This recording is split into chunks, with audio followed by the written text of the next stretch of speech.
বঙ্গীয় সাহিত্য পরিষদের নৈহাটি শাখার উদ্যোগে পালিত হলো হরপ্রসাদ শাস্ত্রীর ১৭২তম জন্মোৎসব। ৭ই ডিসেম্বর সকালে নৈহাটি সেন্ট লুকস ডে স্কুলের সভাকক্ষে প্রত্যেক বছরের মতো এবছরেও এক মনোজ্ঞ আলোচনা সভার আয়োজন করা হয়। আলোচক হিসাবে উপস্থিত ছিলেন কলকাতার আচার্য গিরিশচন্দ্র বোস কলেজের অধ্যাপক ডক্টর অরুণ সরকার ও লাভপুর শম্ভুনাথ কলেজের অধ্যাপক ডক্টর তপন দত্ত। অনুষ্ঠানের সভাপতিত্ব করেন বঙ্গীয় সাহিত্য পরিষদের সভাপতি ও নৈহাটি বঙ্কিম ভবনের অধ্যক্ষ ডক্টর রতন কুমার নন্দী। অনুষ্ঠানে দর্শক শ্রোতাদের উপস্থিতি ছিল চোখে পড়ার মতো। দেখে নেব এই কালের সেই বিশেষ প্রতিবেদন।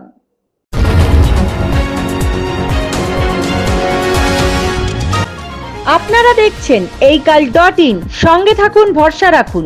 বঙ্গীয় সাহিত্য পরিষদ নৈহাটি শাখার উদ্যোগে ৬ই ডিসেম্বর মহামহোপাধ্যায় হরপ্রসাদ শাস্ত্রীর যে জন্মজয়ন্তী, সেই উপলক্ষে আলোচনা সভার আয়োজন করা হয়ে থাকে। এবছর আমরা একদিন পরে এই অনুষ্ঠানটা করছি। আজকে আমাদের যারা আমন্ত্রিত বক্তারা ছিলেন তারা ইতিমধ্যেই আমাদের মধ্যে এসে উপস্থিত হয়েছেন। আমি প্রথমেই আজকের অনুষ্ঠানের যে সূচনা এখানে হবে, মহামহোপাধ্যায় হরপ্রসাদ শাস্ত্রীর যে প্রতিকৃতি এখানে রয়েছে তাতে মাল্যদান এবং পুষ্পার্ঘ্য অর্পণের মধ্য দিয়ে আজকে আমরা এই অনুষ্ঠানে সূচনা করব। এই 3 অক্টোবর ভারত সরকার ঘোষণা করলেন বাংলা একটি ধ্রুপদী ভাষা। তাই 2024-এর সাথে 108 বছর আগেকার সম্পর্কটা আবার একটু ঝালিয়ে দেওয়ার সময় আমাদের কাছে এসে গেল। কারণ ওই 1916 সালেই আমাদের শাস্ত্রী মশাই আবিষ্কার করেছিলেন, পাঠবাবু যেটা বললেন, আদিতম বাংলার নিদর্শন খণ্ডিত একটি পুঁথি, যাকে তিনি নাম দিয়েছিলেন চর্যাচর্য বিনিশ্চয়, সংক্ষেপে চর্যাপদ। এই 2024-এর 3 অক্টোবর দাঁড়িয়ে আমরা শাস্ত্রী মশাইকে অস্বীকার করবার জায়গায় পৌঁছে গেলাম। কিরকম? কারণ আদিমতম বাংলা সাহিত্যের নিদর্শন বলে চর্যাপদকে আর আমরা বোধহয় বলতে পারবো না। কেন পারবো না? INSR, Institute of Language Studies and Research, Kolkata, তারা 2022 থেকে একটি 2400 পাতার গবেষণা, তারা অবশ্য বলছেন ক্লেম পেপার, দাবিপত্র, তা ভারত সরকারের কাছে পৌঁছে দিয়ে দাবি জানালো যে শাস্ত্রী মশাই নির্ধারিত 1000 বছরের যে বাংলা ভাষার নিদর্শন, তা মোটেই 1000 বছরের নয়, অন্তত 2600 বছরের পুরনো।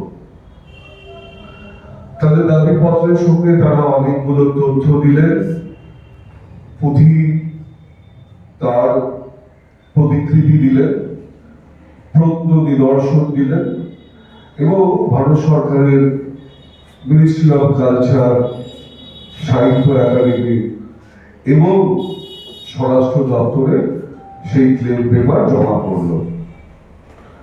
এবং গদগদ হয়ে ভারত সরকার আমাদের অবহেলিত কেন কি বাংলা ভাষাকে ধ্রুপদী ভাষা হিসেবে ঘোষণা করে দিলেন।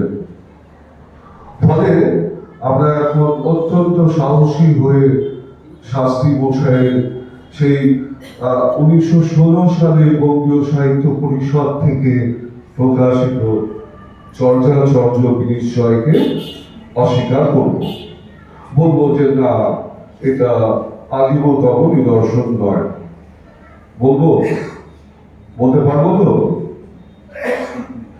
না, সময় এখনো আসেনি, সম্ভবত বলতে পারবো না। কারণ শাস্ত্রী মশাই অনুমান নির্ভর একটি সিদ্ধান্তে পৌঁছননি। খেয়াল করে দেখবেন, তিনি যে গ্রন্থটি প্রকাশ করেছিলেন তাতে তিনি পরিষ্কার বলে দিয়েছিলেন 1000 বছরের পুরনো বাংলা বৌদ্ধ গান ও দোহা। খেয়াল করে দেখুন, বাংলা বৌদ্ধ গান ও দোহা। তিনি কিন্তু একবারও বলেননি যে আদিমতম বাংলা ভাষার নিদর্শন। 1922-এ সুনীতি কুমার চট্টোপাধ্যায় প্রথম দাবি করলেন যে হ্যাঁ, এটি বাংলা ভাষার আদিমতম নিদর্শন হলেও হতে পারে। তার আগে আরো অনেক পণ্ডিত একে বাংলা বলে দাবি করেননি। কেউ কেউ বলেছেন এটি মারাঠি, কেউ কেউ বলেছেন এটি ওড়িয়া, এরকম ইত্যাদি ইত্যাদি। শাস্ত্রী মশাই কিন্তু 1000 বছরের পুরনো শব্দটি ব্যবহার করেছেন।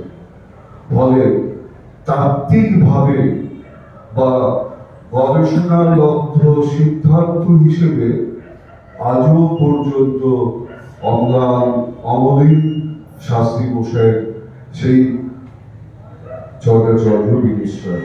হরপ্রসাদ ছিলেন আক্ষরিক অর্থে বিদ্যাজীবী মানুষ। তিনি শিক্ষকতা করতেন সেদিনের সংস্কৃত কলেজ, প্রেসিডেন্সি কলেজের মতো প্রতিষ্ঠানে। প্রখ্যাত ঐতিহাসিক রাখাল দাস বন্দ্যোপাধ্যায় ছিলেন তার সাক্ষাৎ ছাত্র। হরপ্রসাদ শাস্ত্রী বঙ্গীয় সাহিত্য পরিষদের সভাপতি হয়েছিলেন 11 বা 12 বার, মানে 11 বছর। আর ঘটনা চক্রে বঙ্গীয় সাহিত্য পরিষদের বর্তমান সভাপতি আমি। তবে শুধু আমি নই, অভয়বাবু একটা সময় সহসভাপতি ছিলেন, আরো অন্যান্য পদ অলঙ্কৃত করেছেন। পার্থপ্রতিম আছে এখানে, সে সহ সম্পাদক আছে বঙ্গীয় সাহিত্য পরিষদের। সোহরলাল লাহা, সেও আমাদের কমিটি মেম্বার রয়েছেন। এবং নৈহাটিতে যারা একটা মুশকিল হয়েছে, নৈহাটিতে সাহিত্য পরিষদের সংগঠন করতে গিয়ে একটা সমস্যার মধ্যে পড়ছি। সাহিত্য পরিষদের কোনো একটা টেকনিক্যাল কারণে আইনগত জটিলতায় আমরা নতুন সদস্য করতে পারছি না। এখন শাখা সমিতিতে যারা থাকবেন, পদাধিকার গ্রহণ করবেন, তাদের কিন্তু মূল পরিষদের সদস্য হতে হয়। কিন্তু গত 4-5 বছর ধরে আমরা কোনো সদস্য নতুন করে নিতে পারছি না।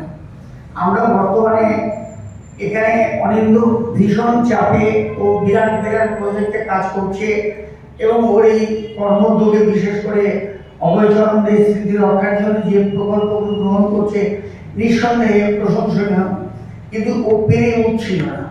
তা আমাদের অনুরোধে এইবার এই বঙ্গীয় সাহিত্য পরিষদ নৈহাটি শাখার দায়িত্ব নিয়েছে দুজন। একজন হচ্ছে অমিত কুমার দে, যিনি অমলবাবুর ছেলে অনিন্দ দাদা, এবং সোহরলাল রাহা, যে বঙ্গীয় সাহিত্য পরিষদের শাখা প্রতিনিধি। আর পার্থ তো আছেই। আপনারা সবাই যারা সদস্য নন বা হওয়ার এখন সুযোগটা নেই, সুযোগ পেলে আমরা করিয়ে দেব। আপনাদের কাছে অনুরোধ, শাখা সমিতির সদস্য হতে বা পৃষ্ঠপোষকতা করতে অসুবিধা হয় না। আপনারা যদি আমাদের পেছন থেকে কিছুটা মদত দেন, অন্তত উপস্থিত থেকেও, এখানে যে খরচপত্র আছে সেটা কিন্তু বিরাট একটা অংশ ব্যয় বহন করেন সুজিত এবং তার স্ত্রী সাধনা, এদের পক্ষ থেকে। আমি তাদের প্রতিও আমার আন্তরিক কৃতজ্ঞতা জানাই। আর আপনারা এভাবে আসবেন, খুব ভালো লাগছে। কালকে কলেজের অনুষ্ঠানে কলেজের ছাত্রছাত্রীকে আমরা ঘর ভরিয়ে রেখেছিলাম, বাইরে থেকে লোক এসেছিল।